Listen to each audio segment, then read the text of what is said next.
Hey y'all, I'm James Wright and welcome to my shop. Today we are going to be making the impossible table and getting it all up and actually functional. So this is going to be a lot of fun. Let's dive in and take a look at it.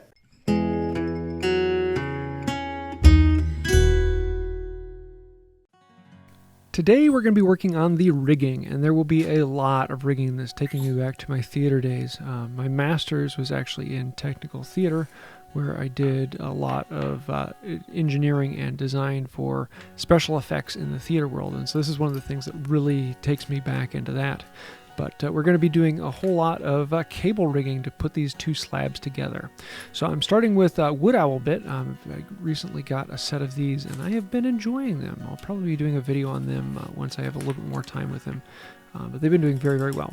First thing I want to do is I want to terminate one of the cables into the top end of the two arches. So we're going to drill down a hole that is the same diameter as the Nyko press, the crimp sleeve. And then we need to mortise out a hole for the thimble to fit down into. And so we can just chisel down the width. I'm using a 1/4 inch chisel, which is ever so slightly wider than the thimble. And we're just going to keep going down until the thimble slides all the way down in a little bit below flush with the top. And that way when there's a cable on there, it actually has a little bit more space. Next thing we want to do is have a space for a 1/4 inch rod to go through because that will terminate around the rod. So this is a piece of 1/4 inch round stainless steel rod. And with this, we need to mortise that down in deep enough so that the thimble will go down in and not have anything sticking up past the end. This will all actually get glued in place and be locked into the tabletop. So after it is all assembled, I will never be able to touch this again. So it's very important that this all be done very, very well. Here you can see how the cable will fit in there and the thimble will go down and it all hides down inside at the end of this. Next, we need to actually run the cable up through this around the thimble and crimp it. And for that, hey look, we've got a cable. I'm going to be using 1/8 inch stainless steel cable. So it will have about 400 pound working load. Its test rating is like, I want to say just shy of 2,000. Actually, no, it's just over 2,000 if I remember correctly. And so it's a very, very durable cable. And almost everything on this is stainless steel or aluminum. The Nyko presses are, the crimps are aluminum. And some of the turnbuckles later on will also be aluminum with stainless steel ends because you don't want this stainless steel on stainless steel. So we're going to run it through the thimble, crimp it down nice and tight with a small eye. I'm going to end up making 6 cables like this, and it's just a very simple termination, and most all of this termination will be hidden inside of the top slab so that you won't see anything at all other than just a cable suddenly coming out and then disappearing into the bottom slab. In between the two arches, we need to create a channel because I don't want it coming out and bending at a sharp angle. We want to actually let the cable follow around on all surfaces so that we don't degrade its rating. We want to actually to keep it strong. So you can see how we're rounding a channel for it, and it will come out on that side. We're going to do it in the top of the bottom arch and in the bottom of the top arch. And it goes through one, out, back into the other one, and back out. And you can see how they will connect from one to the other. And it holds a serious amount of force. Matter of fact, you pull the cable through and they hold together. Kind of like one of those old games, you let it go and they all fall. Now we need to drill a hole through the bottom slab because the cable needs to go out the bottom slab and then it will eventually terminate into a turnbuckle so that we can pull it all straight. So we're lining up exactly where the hole needs to go, drilling it through, and this way it can come out of the bottom cable, feed through and down into the bottom, and I can just hold it tight and give this thing a test. And it's kind of fun to actually play with it here, as this is the first time I get to see the force going down on it, holding this in place. It'll end up looking something like that. Really kind of happy with this strength and how this actually came out. The cable inside is actually trying to pull the arch straight because the cable is curved and the cable wants to be straight, but then the arch is trying to bend back, and it's well within strength ratings on all of that, so it would be kind of cool. Next thing I want to do is drill out the holes in the underside of the top for all of the cables to terminate in there. And I needed to figure out exactly how deep to drill the auger into. So I drew it out on paper with the thickness of the slab and then exactly where I want the pins to go through. So we can put a tape on the auger bit, and this lets me know how deep to go down. Now before we go on, we're actually going to test all of the termination connections in a scrap piece of oak. And you can see here I have another board with the angle cut on. All of the cables, with the exception of 2, are going to be going in at a 30-degree angle. Why 30 degree? Because I found sleeves that were at 30 degrees, and so that works out pretty well. So we're going to drill that through at 30 degrees, and then you saw a moment ago the 1/4-inch hole going through across that. The 1/4-inch hole will be the rod for this to terminate down to.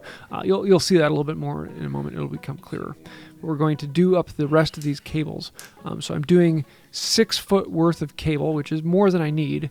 I just want to get it all in, and we can terminate one end of each of those cables. And it is 6 total. Actually, in total, it'll be 7 because of 1 in the middle. Originally, I was just going to have the 3 cables around the outside, and the more I tested, the more I thought, no, it's not quite going to work. But here you can see how the stainless steel rod will go through, and it will terminate. This is the underside of the top slab. That's how it'll connect onto the top. Now we need to move on to the top of the bottom slab. Now I do not want to see any hardware on this other than a sleeve that will slide through and disappear into nothing.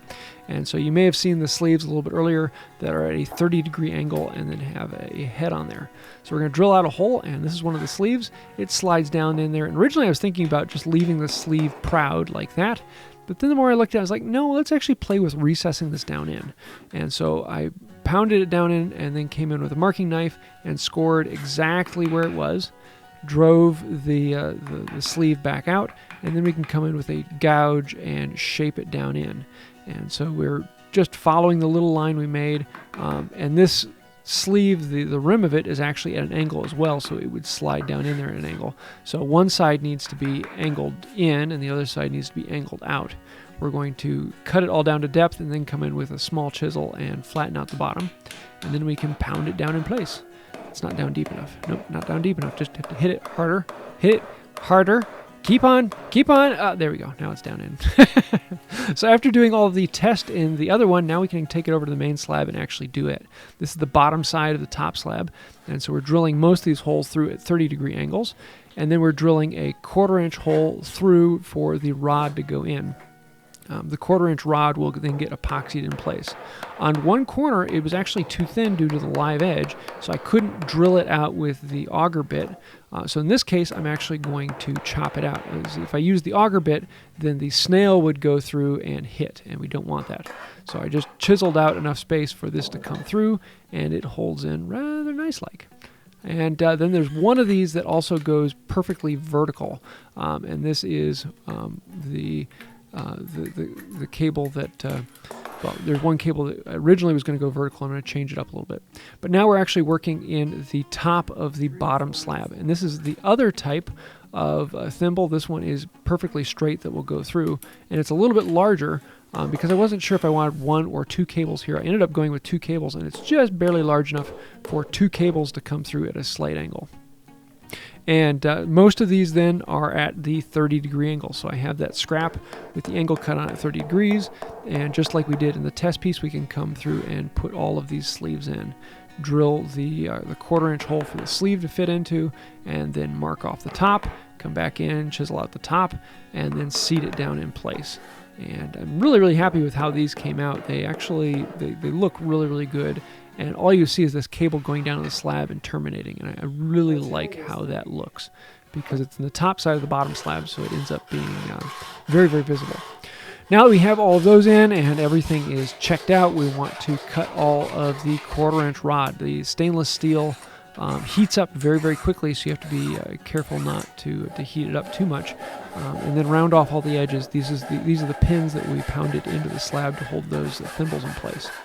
Now I need to make a temporary scaffold. These are several scraps of 2x material that will hold the 2 slabs apart while I put all the cables into place. And this is kind of the delicate part. We want to make sure everything comes together. So I have this whole thing upside down right now. So right now this is the top slab that is upside down on the bench. And then I put the first arch into it, and now I can start putting all of the other cables in, sliding them through their holes, putting their pin in place to hold them in, and going to town on it. So we're going to set up the scaffolding that we can then set up the top one on, and we have the cable coming out of the bottom arch into the top arch and then through into the top. And I have to be very, very careful not to knock over all of these 2x4s. Originally I was going to put bracing between them so that they hold themselves up nicely, but then I realized, wait a second, I have to actually take them apart to pull them out. And so I just decided to be careful with it and let it sit on there. It ended up working actually rather well. So you can see how this all comes through. And my initial idea was I was first going to pull the center cable tight and then pull all the other cables up through it. And at this point, I'm really kind of experimenting and seeing, is this enough cables? Where do I need to pull more? Where do I need to change them? What is going to be the difference in this? And I really, really learned a lot in this first test and pulling them up through. And so what I'm going to do is I'm going to pull them up through, and I'm just going to run them over to the side and clamp them off with some hand screw clamps. And this just keeps them from going down. It's not pulling them tight. It's not putting tension on them. Eventually, I'll be putting turnbuckles in so I can individually tension all of these cables. Then once I had them all in, we can pull out the scaffolding and see how it goes. And at this point, I'm like, okay. And I realized what I need to do is tighten up all the outside ones and then really crank down on the bottom one. And it's very important to have that balanced tension between them. And so I went back and retweaked them a bit, and then we could pull them out. You can see I have a couple shims in there wedging it up. So in between doing the outside and doing the center ones, I wedged the whole thing up, putting as much pressure on there as possible, trying to keep the thing tight. And that actually worked out very, very well. It wasn't quite perfect. I ended up with a lot of slop end to end because the crosses aren't exactly at 90 degrees to each other. There wasn't quite a way to do that on this. And so I have that one cable that originally I was planning on going perfectly straight up and down, but with having a slight angle on there, I thought, you know, what if I put another angle on there and have these two cables form a little V right here? And that's where I had that thimble that's a little bit larger. So I'm going to run one more cable this way and then take it back and test it again. So we put in one more cable, and now we can come back and test it. And again, this is without tightening everything down with turnbuckles, so it's still, the cables are loose, so there's still going to be a lot of slop in this. But I want to see if it actually will tension. And you can see how there's slop on that new cable, but then I take that out and it's actually relatively stable. It has hard points where it stops. And that's really what I wanted, because I can get rid of any of the other slop by actually tightening it up a bit and providing that balance between them. So there you have it. It is upside down right now, so this is the top and this is the bottom. Next time we're going to be doing all the grooving work and putting in turnbuckles so we can really tighten this down and make it up nice, and hopefully get it all finished. So hopefully next time it will all be done, because this is really starting to be exciting. I'm really, really liking how this is going, and I'm looking forward to doing this in the future. You'll notice that a lot of this design has changed from when I was originally talking about it in the first video, and that's because I've done a bit more testing on it, and I really wanted this to be a very solid top, and it's relatively solid right now, even though these cables aren't in tension. And I'm looking forward to actually really cranking this down and seeing what it's going to be like. I've been talking through the design with the Hive Mind on Facebook. It's where I kind of bounce some ideas off of people and really get an idea of where I want to take some of the projects. So if you want to find out more about that, the Hive Mind is on Facebook. It's the Wood by Wright Hive Mind. And I would love to see you there and bounce some other ideas off of you and see what you've got going on in your shop. So hopefully next time we'll get this all done and I'll be selling this. I'm not quite sure what I'm going to do. I'm going to be auctioning it off, but I don't know what charity I'm going to be auctioning off for. So if you're interested in that, stay tuned. Or if you have any ideas of what charity I should auction this off for, let me know that down below. As always, I want to say a huge thank you to the patrons on Patreon, members here on the page, people who click on that join button. You are the reason that Wood by Wright is still here and in existence today. Thank you. I cannot say it enough, because without patrons, this channel would not be here. If you do ever meet anyone who's scrolling over the side, make sure to tell them thank you, because they're the ones keeping the lights on. So I think that'll about do it for today, and until next time, have a wonderful day. That's impossible!